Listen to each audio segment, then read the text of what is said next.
Hi friends. നമ്മൾ ഈ വീഡിയോയിൽ ഡിസ്കസ് ചെയ്യാൻ പോകുന്നത് പവർ ഫാക്ടറിനെ കുറിച്ചാണ്. എന്താണ് പവർ ഫാക്ടർ? എന്തൊക്കെ പ്രശ്നങ്ങളാണ് പവർ ഫാക്ടർ മൂലം നമ്മുടെ പവർ സപ്ലൈയിൽ ഉണ്ടാവുന്നത്? എന്തൊക്കെ പരിഹാരങ്ങളാണ് പവർ ഫാക്ടർ കറക്റ്റ് ചെയ്യാൻ നമ്മൾ കൊടുക്കുന്നത്? ഇതൊക്കെയാണ് ഈ വീഡിയോയിൽ ഡിസ്കസ് ചെയ്യുന്നത്. എന്താണ് പവർ ഫാക്ടർ?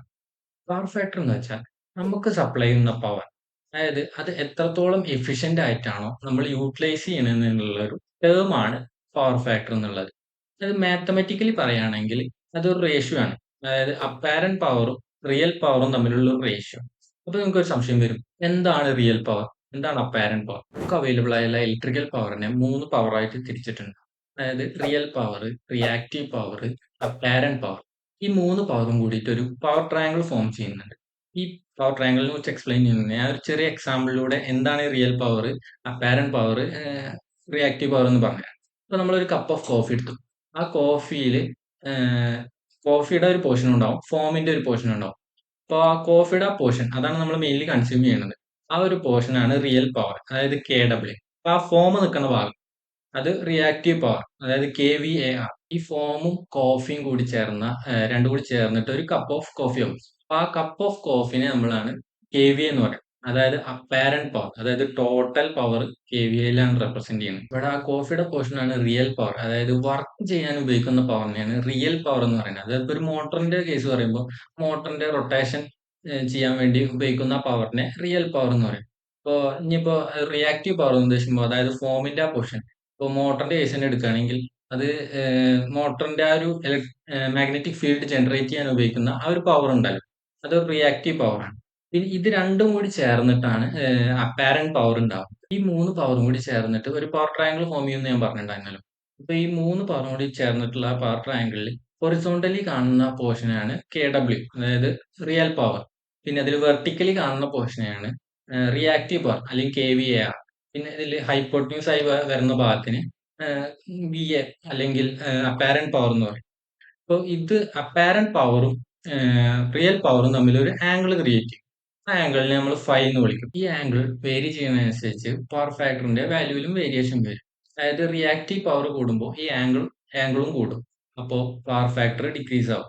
അതേമാതിരി റിയാക്റ്റീവ് പവർ കുറയുമ്പോൾ ഈ ആംഗിളും കുറയും. പവർ ഫാക്ടർ കൂടുകയും ചെയ്യും. പവർ ഫാക്ടറിന്റെ വാല്യൂ ഐഡിയലി എന്ന് പറയുമ്പോൾ 1 ആണ് കിട്ടേണ്ടത്. പക്ഷെ ഐഡിയൽ കണ്ടീഷൻ നമുക്ക് പോസിബിൾ അല്ല. ഒരു ചെറിയ റിയാക്റ്റീവ് പവർ എന്തായാലും എല്ലാത്തിനും ഉണ്ടാവും. ഒരു 0.9 എബോവ് ആണ് ഇപ്പോൾ ഒരു സജസ്റ്റ് ചെയ്യുന്ന പവർ ഫാക്ടർ വാല്യൂ. 0.9 അടിയിലൊക്കെ ആണെങ്കിൽ അതൊരു പുവർ പവർ ഫാക്ടർ ആയിട്ടാണ് കണക്കാക്കുക. എങ്ങനെയാണ് ഈ പവർ ഫാക്ടറിന്റെ വാല്യൂ വാരി ചെയ്യുന്നത്? അത് ആ സപ്ലൈയിൽ കണക്ട് ചെയ്ത ഡിവൈസസിന്റെ നേച്ചർ അനുസരിച്ചിരിക്കും. ഇപ്പൊ ഒരു ഇൻഡക്റ്റീവ് ഡിവൈസസ് ആണെങ്കിൽ കണക്ട് ചെയ്തിരിക്കുന്നെങ്കിൽ അതൊരു ലാഗിങ് പവർ ഫാക്ടർ ആണ് ജനറേറ്റ് ചെയ്യുന്നത്. ലാഗിങ് പവർ ഫാക്ടർ എന്ന് ഉദ്ദേശിക്കുമ്പോൾ ഇപ്പോൾ നമ്മുടെ വോൾട്ടേജിന് കറണ്ടിന് വേവ് ഫോം ഉണ്ടാവല്ലോ, അത് ഏകദേശം ഒരുപോലെയാണ് മൂവ് ചെയ്യുന്നത്. പക്ഷെ ഇൻഡക്റ്റീവ് ഡിവൈസസ് കണക്ട് ചെയ്യുമ്പോൾ വോൾട്ടേജിന് ലാഗ് ചെയ്തിട്ടാണ് കറണ്ടിന്റെ വേവ് ഫോം വരിക. അത് നേരെ തിരിച്ചാണ് കപ്പാസിറ്ററിന്റെ കേസിൽ വരുന്നത്. അതായത് ലീഡിങ് പവർ ഫാക്ടർ ആണ്. അതായത് ഇപ്പോൾ വോൾട്ടേജിനേക്കാൾ ലീഡ് ചെയ്തിട്ടാവും കറണ്ടിന്റെ വേവ് ഫോം വരിക. നേരത്തെ ഞാൻ പറഞ്ഞല്ലോ 0.8 എന്നൊക്കെ പറയുന്നത് ഒരു മോശം പവർ ഫാക്ടർ ആണെന്ന്.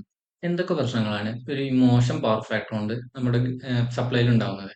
അതായത് ഇപ്പോൾ നമ്മളൊരു വീട്ടുപയോഗത്തിനൊക്കെയാണ് ഈ പവർ ഫാക്ടർ വലിയ ഇഷ്യൂ ഇല്ല. അത് 0.9 മെയിൻറ്റെയിൻ ആവും, കാരണം അധികം ഇൻഡക്റ്റീവ് ലോഡ്സ് ഒന്നുമില്ല. പിന്നെ അതൊരു ഇൻഡസ്ട്രിയുടെ കേസ് എടുക്കുമ്പോൾ അങ്ങനെയല്ല, കുറെ ഇൻഡക്റ്റീവ് ലോഡ്സ് ഉണ്ടാവും, കുറെ കപ്പാസിറ്റീവ് ലോഡ്സ് ഒക്കെ ഉണ്ടാവും. സോ അപ്പോൾ പവർ ഫാക്ടർ മെയിൻറ്റെയിൻ ചെയ്യുന്ന അവരുടെ ഡ്യൂട്ടിയാണ്.